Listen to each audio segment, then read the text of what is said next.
at a certain rate of interest. The interest after 4 years on 5,000 rupees principal is 1200 rupees.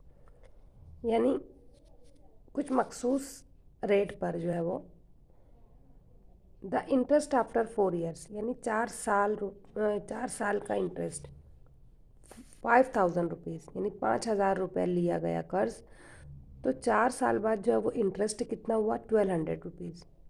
What would be the interest on 15,000 rupees at the same rate of interest for the same period? उसी rate of interest पर और उतनी ही मुद्दत के लिए 15,000 rupees का interest कितना होगा. अब यहाँ पर ना टाइम चेंज हो रहा है ना रेट चेंज हो रहा है, सिर्फ क्या चेंज हुआ है, प्रिंसिपल चेंज हुआ है. पहले 5,000 था, अब 15,000 हो गया. यहाँ पर हमें फॉर्मूला यूज़ करने की ज़रूरत नहीं और हम फॉर्मूला यूज़ कर भी नहीं सकते क्योंकि यहाँ पर दो चीज़ हमको नहीं दी गई है, रेट ऑफ इंटरेस्ट भी नहीं है और इंटरेस्ट भी नहीं मालूम है. अगर प्रिंसिपल, रेट और टाइम तीनों मालूम रहेगा तो हम इंटरेस्ट मालूम कर सकेंगे. ठीक है. अब यहाँ पर 5,000 से 15,000 हो गया. अरे सॉरी, हाँ 5,000 से 15,000 हो गया प्रिंसिपल. तो कितने टाइम इंक्रीज़ हुआ है, 5 से 15, 3 टाइम्स इंक्रीज़ हुआ है प्रिंसिपल. तो इंटरेस्ट भी यहाँ 3 टाइम्स इंक्रीज़ होगा क्योंकि यहाँ पर ना पीरियड चेंज हुआ है ना रेट ऑफ इंटरेस्ट चेंज हुआ है. तो जब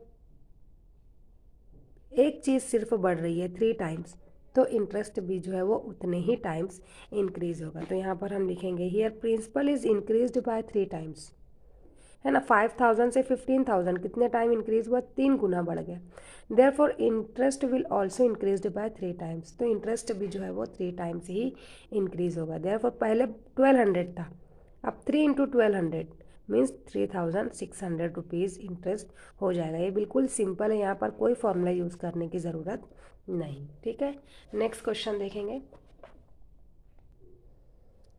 If Pankaj deposits 1,50,000 rupees in a bank at 10 PCPA for 2 years, Pankaj अगर बैंक में 1,50,000 रुपये जमा करता है 2 साल के लिए और उस बैंक का रेट जो है वो 10 PCPA है, तो what is the total amount he will get from the bank.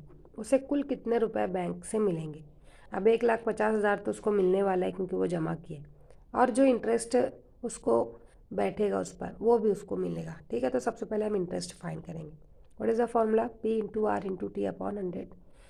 Values put करेंगे 1,50,000 into 10 into 2 upon 100. 0 0 gets cancel, 0 0 gets cancel. ये क्या है, 15,000 इंटू यहाँ 2 बचा.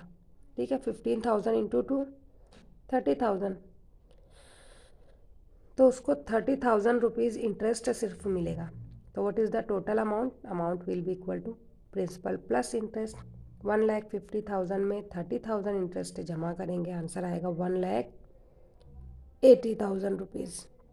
Therefore he will get the amount of 1,80,000 rupees. ठीक है. यहाँ आपकी एक्सरसाइज कंप्लीट हुई.